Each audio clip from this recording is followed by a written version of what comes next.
right, so tomorrow, July 8th, 2025, is going to be Amazon Prime Day. And I thought that I would find some items for new Jeep owners or new Overlanders um, to keep an eye on in case there is a deal. And there's already a couple deals on here. But anyway, so we're going to go through these items real quick and just make sure you know about them. And if you need these, or if you know someone that is a new Jeep owner, or new to overlanding, they're probably going to want everything on this list. So let's go over it real quick. All right, battery systems. If you're going off the grid or whatever, if you're going to be out for a day or out for a few days, you're going to need a battery system. I own both of these batteries: the Anker Solix C1000, the Anker Solix C300. Recently, on my trip to Lone Rock Beach and to Bryce Canyon, I plugged my portable refrigerator into my Anker Solix C1000, and it was plugged in and running for 3 days straight. And when I got home, it still had 11% battery. So I can attest to this thing being a very strong battery system that I will never leave home without. So I recommend getting these. The Anker Solix C300 is one of those things you can plug your laptop into, charge up all your devices, charge up all your batteries for your devices, and it's still going to have tons of power even after you do all that. And it's on sale now for $219. This is a total steal for this battery system.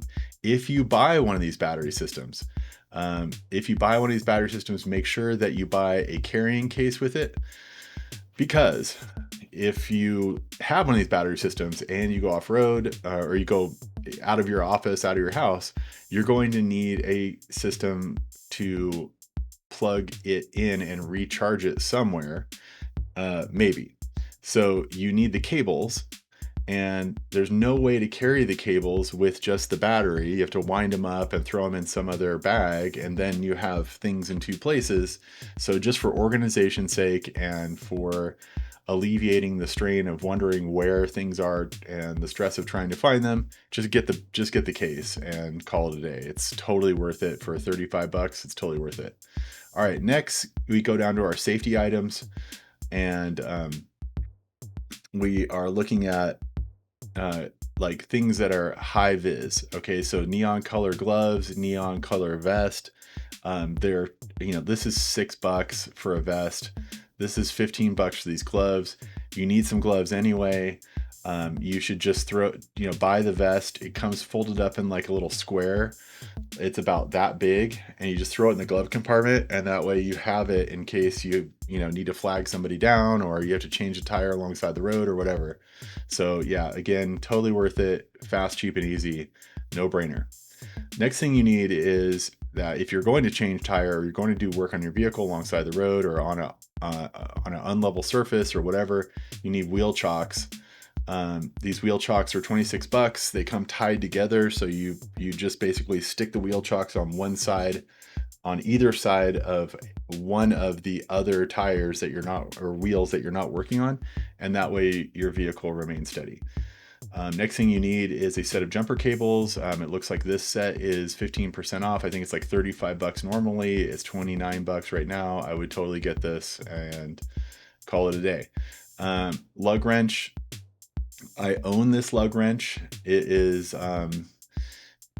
so much better than those, cross, X-shaped lug wrenches, because it stores in your toolkit. It's slim, and it also is telescoping, so it comes out, so it gives you a ton of leverage if you have to loosen the lug nuts after you've had a tire shop rotate your wheels or whatever. So yeah, this lug wrench is the one I own, and I totally endorse it.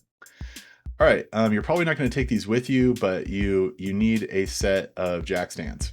So every Jeep owner should own a set of jack stands, so why not? Um, there's that. All right, you need a tire repair kit. So the tire repair kit is 35 bucks, and it comes with they call it a reamer. So it's a little tool that you go and you basically bore out the hole that's to make it wide enough for the gooey strap that you're going to punch through and pull out. So anyway, it comes with all the tools you need and a bunch of the extra strips. You're probably not going to repair 30 holes in your tire, but it comes with a lot of strips in case you have to. So you're gonna notice there's a lot of Rhino gear, Rhino USA gear on this list. It's a brand that I endorse because all of their stuff is quality. Like, I might make a video about the Rhino Rack Batwing awning that I just bought, which I think was made by another company because it just doesn't live up to the same standards as everything else. But everything on this list is super high quality and I recommend. Okay, as far as a jack is concerned, Jeeps are high off the ground. You need a jack that's going to be stable in all circumstances, and a bottle jack with a really wide base is going to give you that stability. I own this jack, and I hope it goes on sale. I mean, it's a little bit of pain to pay $100 for a jack, but you know what? This can lift your vehicle and all the gear off the ground. So it's 6,000, 3-ton jack. It's what you need. Okay, traction boards. This is if you get stuck in sand or mud, you need traction boards. And for some reason, they're all from every manufacturer. They're all really expensive. The cheapest ones are like around $100, and they break and fall apart after one use. So you might as well just spend the money, bite the bullet, buy once, cry once, get the traction board, the right traction boards that are going to stand the test of time. And what's nice about this is that these come with a carrying case, which they usually charge about $30 for. So yeah. Next up on the list is tire deflators. If you go off-road, you're going to want to deflate your tires so that the ride isn't so harsh on your back. It's not so as you go down a washboard road. So you need a set of tire deflators. This one comes with a tire gauge. So it's a tire gauge and tire deflators for $30.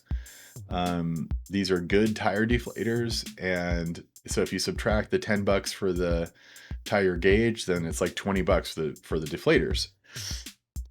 So I think it's a great buy.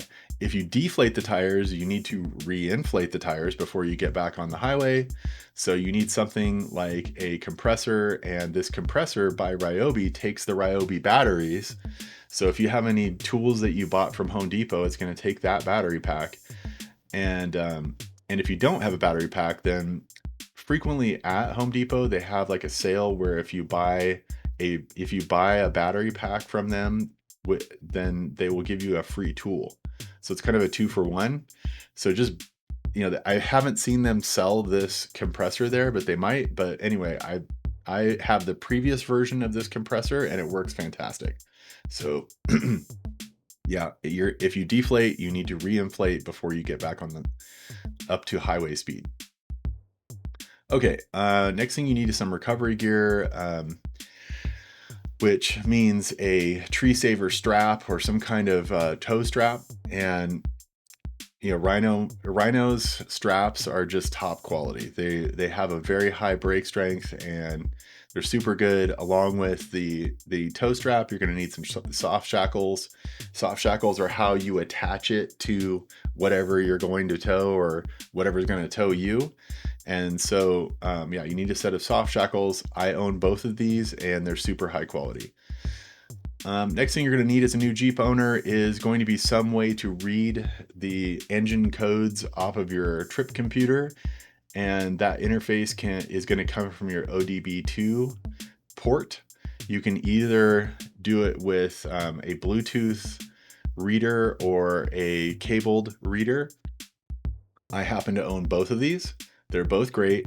The Bluetooth reader requires that you install an iPhone app or a phone app, an Android app, whatever, to read the codes. And the cabled one is just standalone. It has its own screen. It's a little slow, but it totally works. So both of these do the job. Just depends on your preference or the user's preference. And as a new Jeep owner, you just need one of these. Okay, so need to buy one of these. This last one is, pretty optional, but I think it's As a Jeep owner, the fact that the hood, you have to lift the hood and put the, stand beneath it, and it's basically gravity is gonna pull that thing down. I feel better having some struts on my hood. I haven't installed these yet, but I plan on installing these. If you're gonna have some struts, these are the best ones to get, in my opinion, because you can disconnect them. They have a quick disconnect system. So you just pull them off of the bottom, and then you can, if you want to pull the hood all the way back, then you can. Otherwise, what these allow you to do is just open the hood and give it a little boost, and then it will open on its own. All right, guys, all the items I mentioned in this video are linked in the description. Remember to smash that subscribe button if you haven't already. That's all I got. I'm out of here. You stay awesome. I'll see you next time on Shift into Sunshine.